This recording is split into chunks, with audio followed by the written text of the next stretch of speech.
The Monty and the Pharaoh Show is brought to you by... Because wine is your second favorite four-letter word. California wine, New York attitude. Good fucking wine. Yeah. Can share with anybody. Yeah. My doctor sent me the Cologuard where I have to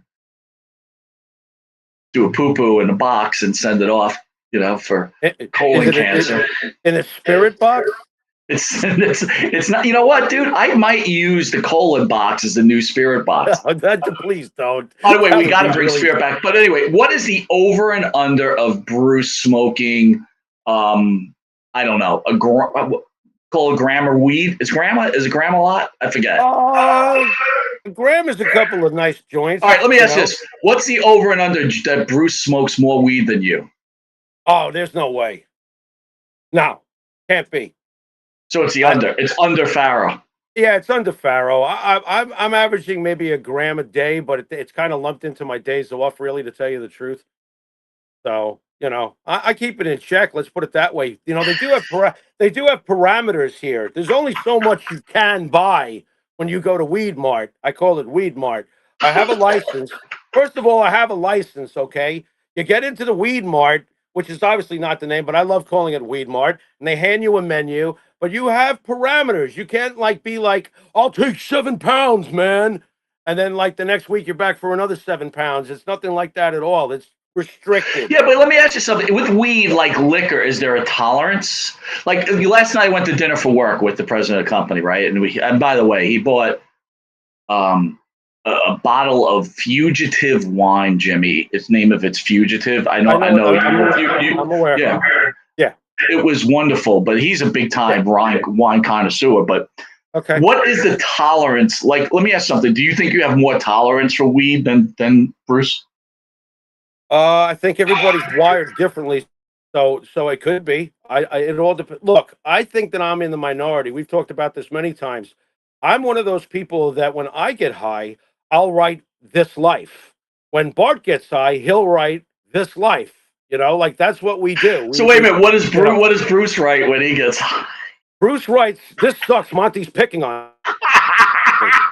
Or how about this? He writes Monty's name in a crayon. I'm high here, Monty. With 2 E's, Monty. I love him. All right, let's get back. So explain to me success or failure or why. You ready? Sure. Chris Jericho. Oh, boy. Half of it is now we're just discussing the AEW time. No, it's WWE stars who went to AEW. Success or failure. There's no kind of maybes. It's either success or failure and why. Overall, Chris Jericho's time in AEW for AEW has been a success because Jericho is still somebody who makes somebody turn the channel and keep him on. All right, maybe not you, but he has his fans. Still has his fans, man. And if I do see him, I don't turn him off. Lately I've shaken my head a lot and gone, Chris, man. But Chris's overall contributions to AEW have been a success, much more than not. So I would say it's been good for the company. Do I think that it's good for Jericho? It was in the beginning. It was fine. It was fine. Look, when you go to any territory, if you do a good job and you're still doing your shit and you still look well and you still wrestle well, fine. Chris's early years in AEW were excellent. He did great. But now, no. Still overall, thumbs up, Mike. I'm going to agree with you on that, Jimmy. I think it was a well-needed move from the WWE, and he certainly put AEW on the map. Hard to argue with you on that, even though this last year of Jericho, to me, has been torture. Yes, agreed. John Moxley, formerly known as Dean Ambrose. Another one, but much more, even more positive than Jericho. He's been great for the company. It's been great for him, and I'll tell you why. I do wish that this version of John Moxley would come back to rejoin the Shield at some point. You're going to see them in the ring one day. I'm telling you, that's going to happen. The Shield will happen someday. It will. Moxley's been great. Wait a minute, before you go further on Moxley. Yeah.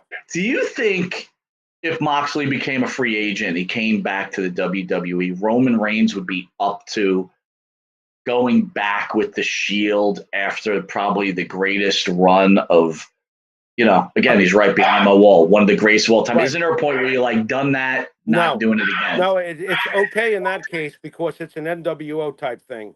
All right. I understand they have had different impacts on the business, these factions or whatever. But the Shield is probably the greatest faction that's churned out of WWE outside of the bloodline in all of these years. Right. So, and the fact that now Roman has got his hands full and needs help, I'm drooling at the thought. I am drooling at the thought of, as a wrestling, mark that I can be, and I'm not ashamed of it. I'm drooling at the thought of having the original Shield come out and go after the Gorillas of Destiny, and my mind is working, and as you're speaking, I'm thinking about stuff. I wanted to ask you about this, and we'll continue on with what we're doing here. Right. But what is your feelings when you see an athlete? You're a smoker, right? I get it. But when you see an athlete smoking, and I will tell you, I am shocked that Moxley smokes as much as he does. Does that throw you off? Nope, not at all. You know why? Because don't forget, the household I grew up in, most important athlete in that household was Joe DiMaggio. Right. Joe DiMaggio, there are dozens of pictures of Joe DiMaggio smoking in the dugout. I mean, hell, I've seen pictures of other famous athletes smoking in the dugout or on the sideline. Look, it's. You'd think logically it would get in the way of their breathing and stuff, but I can tell you this much: when I was a young man and I was catching for 20 years and playing doubleheaders in hot August sun, and some seasons playing over 120 games, so I know I was playing almost a major league schedule as far as games. I was smoking and I was running. I was the fastest guy on the team. I had endurance. Look, it's not something that you're going to dare try when you get older.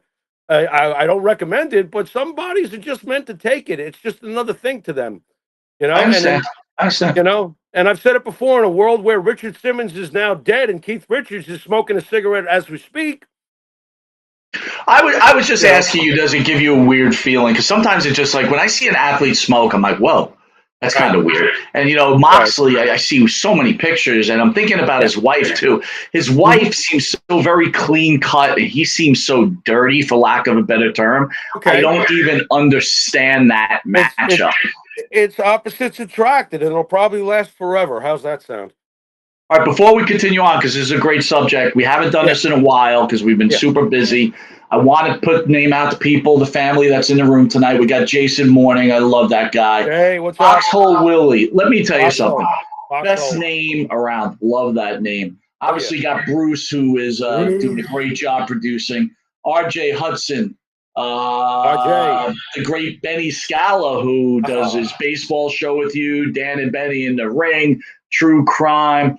I was telling Benny, because Benny's, a little older than us, not much, but older than us, and he's very competitive. And I was telling him the other day, in this world, let's just use wrestling podcasts, for example. If I had to ask you, Jimmy, how many wrestling podcasts do you think are out there? Hundreds. Hundreds of thousands. Probably thousands. So Benny's guess was like maybe 5,000. I don't know if that's high, low, whatever. But the point of the matter, him and Dan chart every day in a country, no matter what country, and it's only the top 300. So I said to him, there might be 299 more popular wrestling shows than yours, but just think, your show's more popular than 4,000 other ones. That's not bad for two guys that said, hey, let me do a wrestling podcast, right? No, it's great. It's great. Hey, what is one of the highlights we always bring up on people's resumes? If they ever charted in the PWI 500, hell, if you were on that list, you've done something. Damn straight. Damn straight. And again, that's why I'm giving a shout out to the family, because these are the guys that come in every day whenever there's a show on, and they support us. They're members. They do mean the world to me. And by the way, I do have to send some shirts and stuff like that.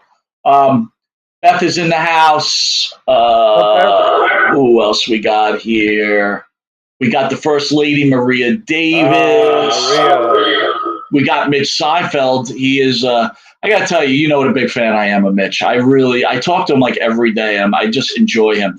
Mr. President Phil DeCesare, who is also in True Crime, and he appears on many other shows. Phil is a genius. I was actually watching Phil's interview with ESO with fuck their names was Tanaka and John Riccardi in the house. Hey John, how are you? What's up? And then What's up, Jason John? Kieser is here. Hey. I love it. Anyway, back to it. Sting. Wow. Not necessary. I know that'll probably ruffle some Sting lovers, and I'm sure it was nice for them to see Sting in his, farewell tour. Hopefully, it won't be like a Kiss farewell tour where it goes on for 12 years. But okay, I guess. Do I think it helped the company? Having Sting's name, I guess. But to me, it was very yawn. I don't care. I didn't really care much about it. Um, as a company, sure, you want to have him there. I don't think he did anything to hurt them, but I certainly don't think he did anything to help them. He never put anybody over, right? He remained undefeated during his entire time Remained there. on this. So success or failure, Jimmy? I'm going to go with failure. I wouldn't have done it. Wow. I wouldn't have done it. What's the point? There was no point to it. I probably got paid a lot of money, right? Sting was there to put Darby Allin over, and I'm never going to be invested in Darby Allin. The same way the late great Kevin Sullivan never got invested in Orange Cassidy. Darby Allin does nothing for me. Good deal. What was the point? I didn't see All the right, point. ready? Paul White. Oh, that's a big fat F. That's a failure. And there's no point in bringing him if you're not going to do anything with him. And what are you going to do with him at this point? Just stop now, right? You know what? I don't even know. It was almost like, Vince doesn't want anything to do with these guys anymore. They really lead no value. So I'm just going to take them and make an amazing discovery. So far, we've got a thumbs up for Jericho and Moxley, and that makes sense with their contributions to the company. But the other two, Sting and Big Show, forget about it. Go on. Well, it's going to get worse. Mark Henry. This is even less than Big Show. What's the point of this? There's no point of this. I don't understand. And by the way, I gave Mark Henry a lot of props a couple of weeks ago. But let's be honest. Mark Henry left AEW because I think he didn't feel respected, number one. And let's be even more honest. Fucking Triple H signed his son. So he got away from AEW because he would come on busted open all the time, just talking how great AEW is all the time. And, and then eventually you start to see him wane on their again, he's no longer with them. So now they don't do anything right. So again, more agendas by Mark Henry, which I kind of find just a joke. What is the WWE signing his fucking son for anyway? Like for what? I have no idea. But the Mark Henrys and Big Shows are the epitome of what. Look, at the end of WCW's days, what did they have? They had a bunch of guys that they wanted to push, meaning Vince Russo, but there was nothing in these guys. You didn't push them the right way, and there was nothing to even push. And you had a bunch of veterans who were there resting on their past laurels. I stopped watching. I don't watch AEW for the most part for this reason. I do not need to see a regurgitated WCW where somebody's got a lot of money and is throwing it around and the end product is not delivering. So to me, Show and Henry are. Let me ask you. I got to ask this question now. We had Damian Kemp on, right? You release Damian Kemp, but you're going to sign Mark Henry's son. I'm not getting it. Well, to be honest, on the surface, I actually do get that. Really? Because well, think about it. When they signed Gable Stevenson, there was a reason to at least be interested. True or false? True. He had the background. Absolutely. Let's give him a shot. Damian was there. Why do you think Damian was there? Damian was signed there too because of his association to his brother. I have to assume. No, Fair.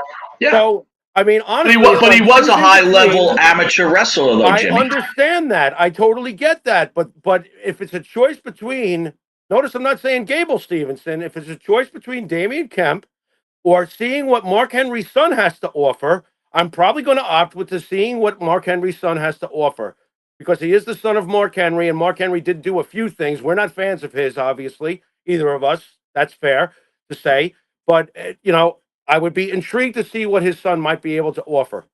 That would be more interesting to me. All right, here's a tough one. So Mark Henry, an outstanding unanimous no, right? Yeah, absolutely. All right, Cody Rhodes. The smartest thing AEW ever did, and the dumbest thing the AEW ever did.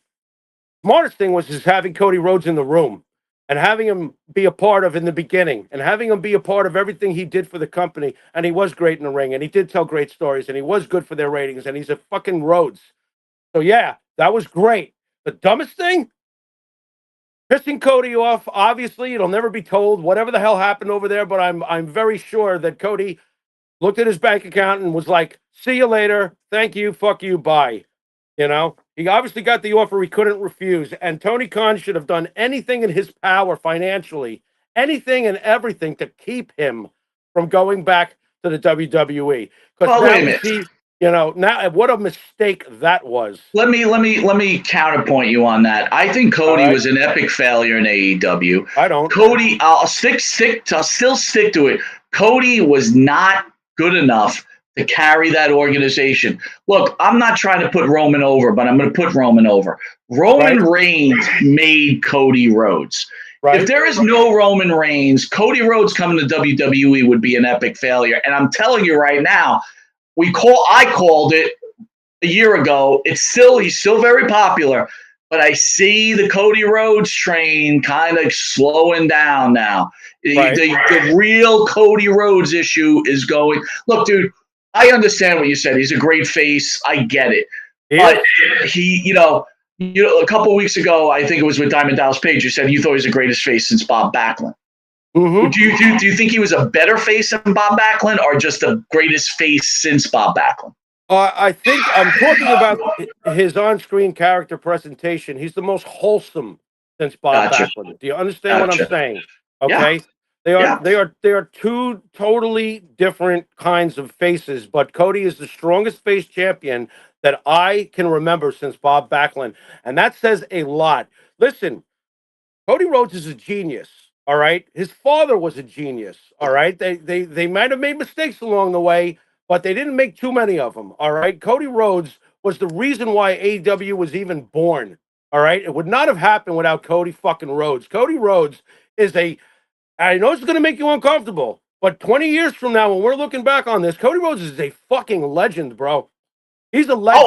I'm not going to disagree with you. He has become the ultimate total package, and he has maneuvered himself into that position. I agree with you. Yes. But now, all I'm trying to say to you is Cody Rhodes, just as Cody Rhodes, could not carry a company. Agreed. The WWE took that chess piece and they moved.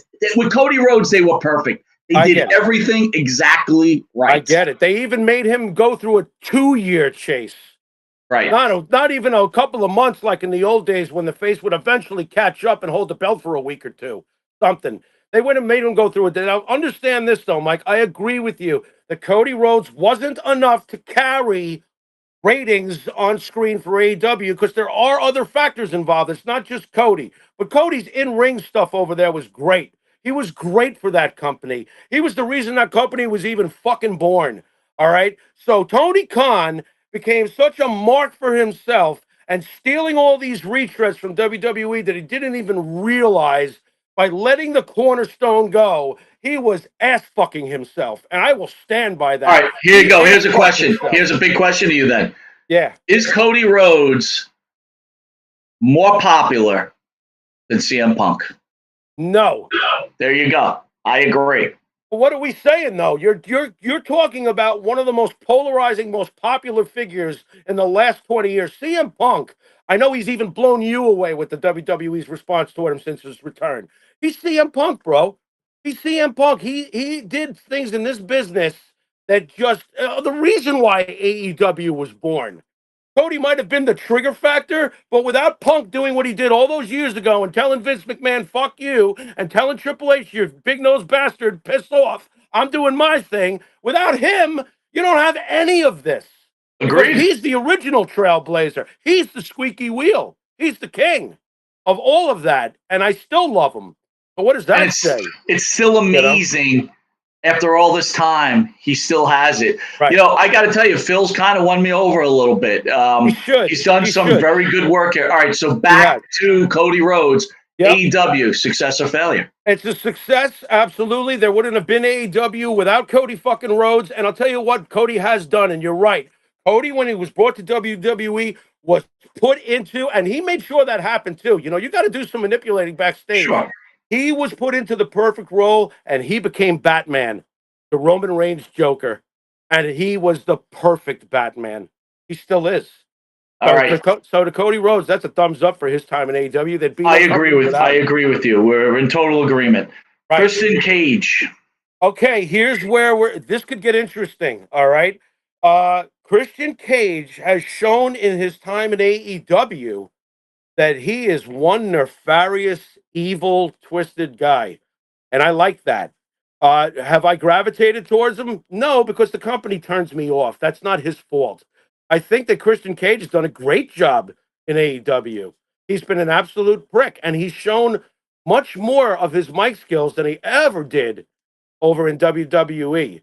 So I feel that the AEW version of Christian is a winner, even though I'm not interested. That doesn't matter if I'm not interested. Right. I'm looking at it from a professional perspective and judging him on his talent and what he's done with his character since he's been there. He's Christian in the ring. He's solid. What am I going to say? Dude, and you got to think honestly, the guy never wrestles. So right. Yeah, I say success. Never wrestled. He's one of the better heels in pro wrestling, if not the best heel in AEW, right? So hard to argue. Hard to argue. Yeah. All right. Yep, we're being fair Matt about this. Hardy. Failure. Absolute failure. You know, I mean, we've all been waiting for the greatness of Delete since the days of the greatness of Delete. The return to WWE years back was anticlimactic, and anything he's done since has been anticlimactic. It's not the same. He had lightning in a bottle. I guess Vince plays into this, that when he came back, that was lightning in a bottle. He was over. It was way over. But Vince, for some reason, chose not to really run with that very much. You know, I guess Vince figured I already have Bray Wyatt. What do I need two kooks running around for playing? By the way, you and I were at the Coliseum. Well, we call it the Coliseum. I forget what it's called now, but we saw that tag team. Remember that day? It was like Hardy and Bray Wyatt. We were shaking our heads at each other from like the different sections. Like this is bad. It was bad. Yes, I agree. Failure. Here's a tough one. Miro, formerly known as Rusev. That's not tough at all. What a miserable failure. What a mess. What a mess. Not a failure for him. He's playing video games, making tons of money, right? But what a failure. Absolute disaster. And this guy, sorry, Jimmy, this guy had a Gunther-like career being set up for him. Right. And he is now, look, in the end, I understand it's always about money, but I would think if you're an athlete, which these guys are, or women are, you kind of want to be etched in the grains of history of being one of the all-time greats. I think that's the ultimate goal. And Rusev is now nothing forevermore. Yeah, I agree. It's a shame. I mean, the guy was coming out in a tank against John Cena at WrestleMania, wasn't he? I mean, what happened? You know, Rusev Day was very popular. He was very over. You know, but he wanted to go see what he could do somewhere else, and shame on the company for not realizing what they had anyway. Failure, total failure, Mike. Dustin Rhodes, Goldust. Overall, that's a failure. I can't give that a wow, really? I mean, listen, he had the one great blood match, right? I mean, there was that one great match. Okay, so what else? What else are you going to give me? You know, what else has Dustin Rhodes done over there that makes me like really want to talk about it? To you, should Dustin Rhodes have hung it up right after Goldust on his last round as Goldust with the WWE with Booker T and all that? No. I mean, I would have hung it up after I had the blood match. That would have been it. That would have been okay. I proved my point. You can go home now. You know, there's a point. I don't know why it happens to so many of them. Very few, like Rocky Marciano, was such the oddity that he walked away 49-0. You know, who does that? Nobody does it. Everybody hangs around too long. You know, I mean, they hang around too long. Orton, Hogan, that should have been the last we saw of Hulk Hogan. But we had to sit through Hogan in TNA with Dixie Carter holding onto his leg as he walks off the ramp. That's not the last memory I want of Hulk Hogan. I'm going to go with Dustin Rhodes as being a success. No, you're nice. Not a tremendous success, but not a failure either. How about, you know what? We said it's either one or the other. I'm going to go with your failure. Yeah, you can't choose. Here's a tough one, Yeah. and I'm already going to open up with this and say it was a failure. Brody Lee, Luke Harper. All right. I don't. This is the age old. Unfortunately, death gives us. Death gives you a little bit more of a boost in the memory. Unfortunately, it's just a fact. But I feel like Brody Lee's career in AEW, and considering his untimely demise, it was a success up to that point because he was doing well as an individual. He had a good character. He was leading a stable of people basically. It was an improvement for him. Uh, do I think it was helping the program? It wasn't hurting it. I don't remember Brody Lee being a down part of AEW's presentation. Again, this goes back to what I discuss with you all the time, right? Right? He came from the Wyatt family, one of the great factions of all time. When he Yeah. went to AEW under the Brody Lee, you know, guys, Yeah. they were Right. really trying to push him. I remember him when he had that match with Dustin Rhodes. If that's what it Uh was. huh. But in the end, it's like anything else. It's like he's remembered fondly because he died. Right. No other reason. It would be fair to say that Brody Lee would be another pimple on the AEW's ass if he would have lived. Right. That's very possible. That's very possible. At this point, years later, how do we know he wouldn't have been buried like Aleister Black, who was probably going to be on this list? That's So how do we? pretty. Yeah. So how do we Yeah. know that? We don't know that, but you're probably right. I could see that happening. But all I can judge is the time that he was there and what he was doing and how he was doing when he demised. And I think that he was a success over there. I'm going to Uh, go with failure. I can't, I'm not saying you're wrong. I'm just going to go with failure because I don't think right. his untimely demise, All right. How about Pac, formerly known as, now he's Neville. I'm sorry, but Pac. It's funny with Pac. He got the respect he wanted. He got the bookings he wanted. He got major matches. So on the surface of his character, he did better. Uh, did the company really benefit much from it in the end? Not really.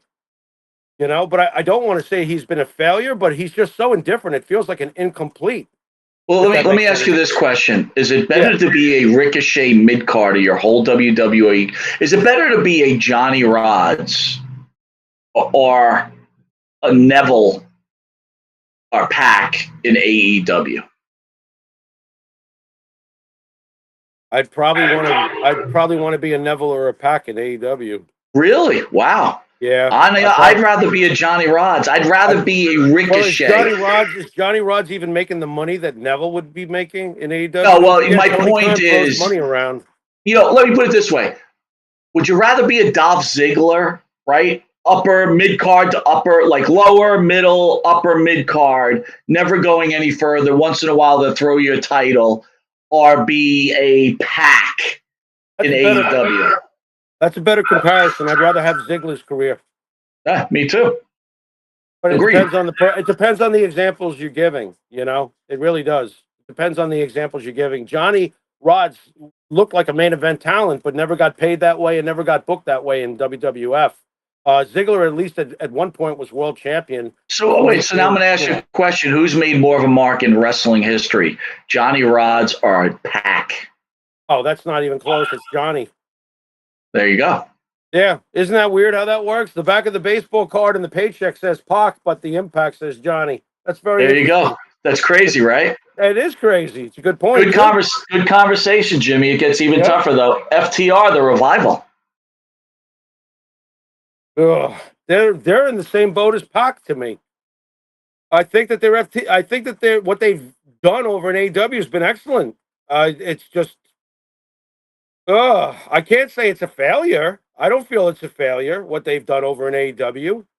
I mean, it depends on where you were at in your booking perception from the fans and where you went to. That's why I gave Moxley a thumbs up and why I gave Danielson a thumbs up and why I gave Cody a thumbs up.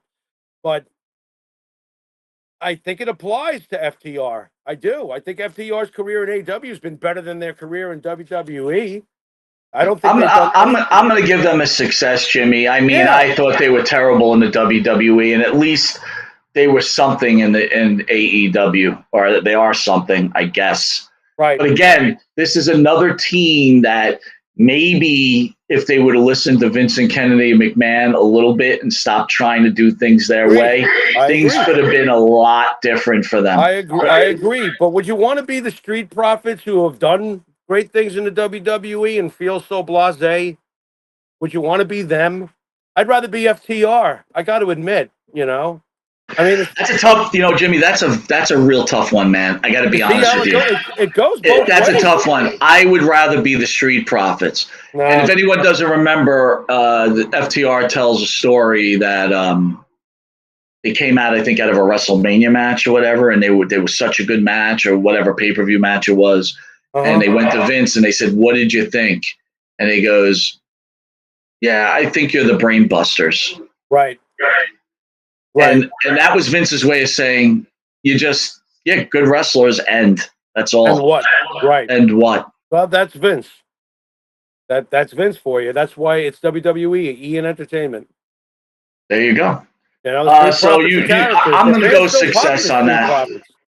Fans still pop loud for the Street Profits, but like they feel so blasé to me. It's just like, I understand. Listen, the Street Profits still got meat on the bone, though. It ain't over yet. You know what I'm saying? Right. With one thing I always say about WWE talent, whenever I think guys suck, right, something's done with them. I'm like, whoa, wait a minute. You know what I mean? Right.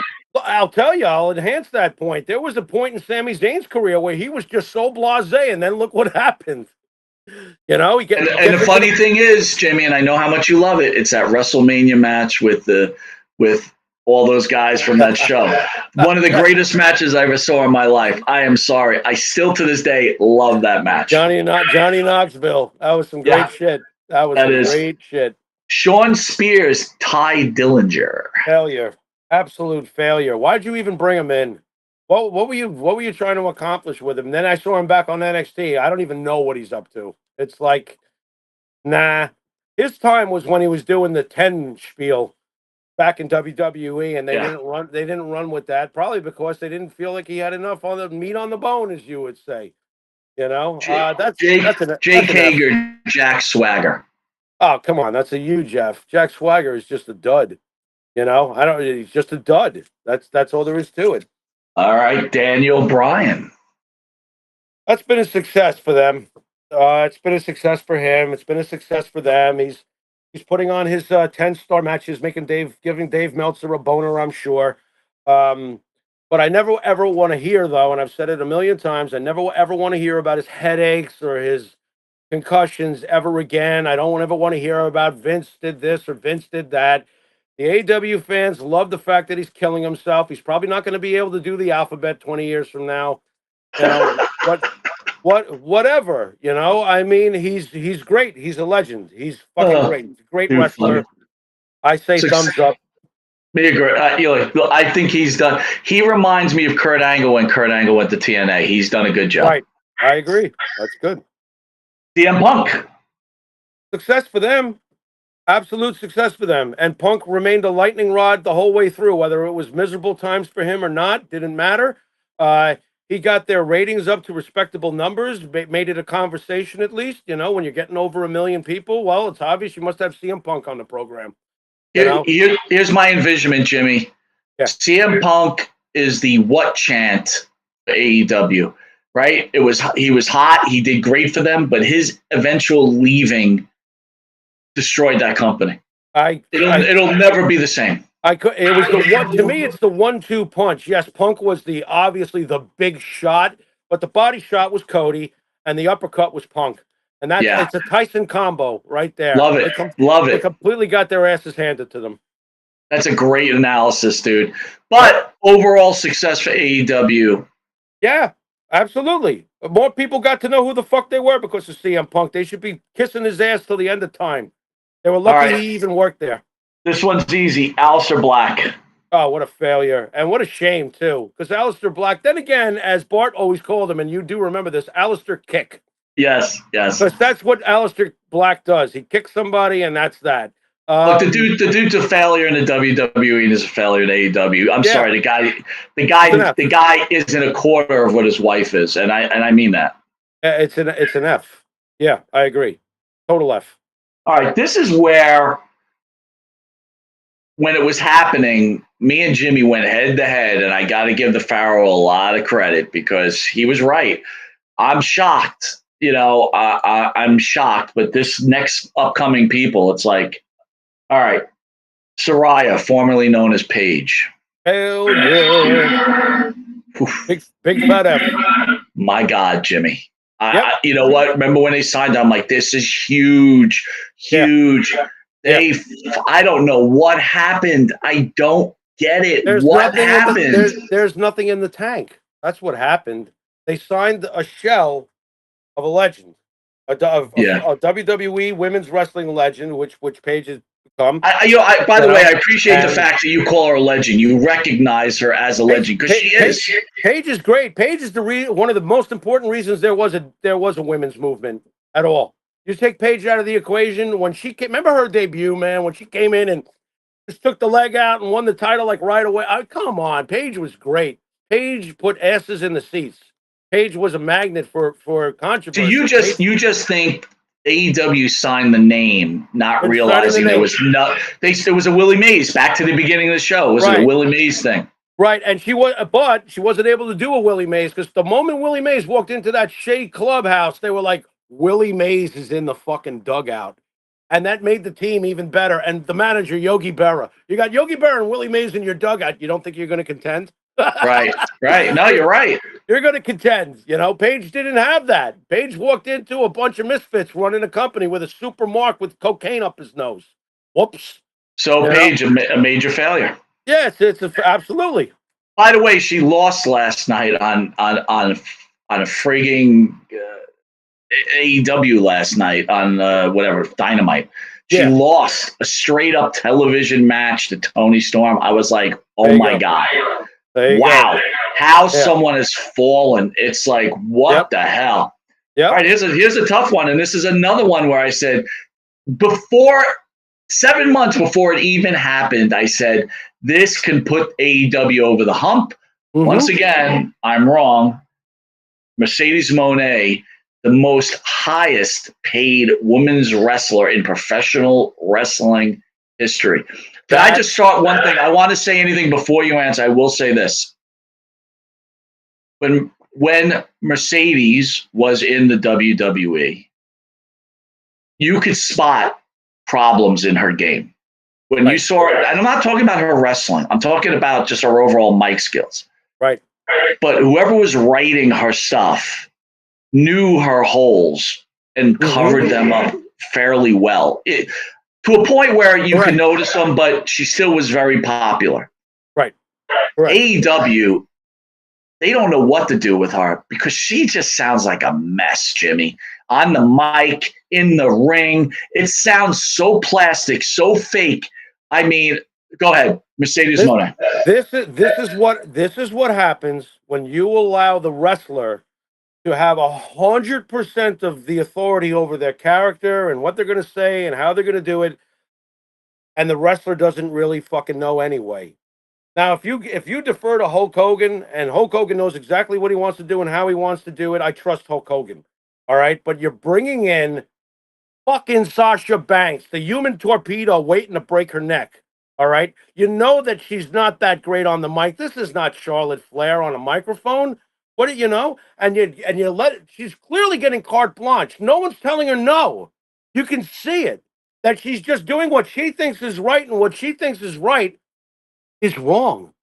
Dude, it's almost like a nightmare. It's almost like this when she speaks. It's almost like, well, you know, the WWE, right? They script their wrestlers, right? We all know this, right? It's almost like she's reading the script, but she goes real, like, okay, when you watch a podcast, we'll use Vince Russo, who will be on the show, for example. If you listen to Vince Russo, when he speaks, because he's by himself, he goes very slow. So it's like when you're reading a script, it's like, Jimmy. Right.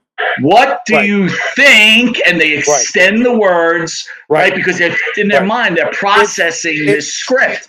She is doing this live on television, and it's awful. It comes across as plastic, and I hate to point this out, but on I think it was SmackDown this week, there was a bit where Tiffany was throwing a celebration party for Nia, okay, and they started talking, and it was terrible.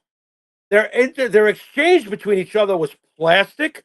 You could see that they were just doing memorized lines without any feeling, and the exchange was very amateur to me. I saw it. I'm like, that's terrible. Thankfully, it didn't go on too long, and someone else crashed the ring. I'm trying to remember who it was. Was it Mia Yim? Somebody crashed the ring, and broke up a really bad promo. Thank God.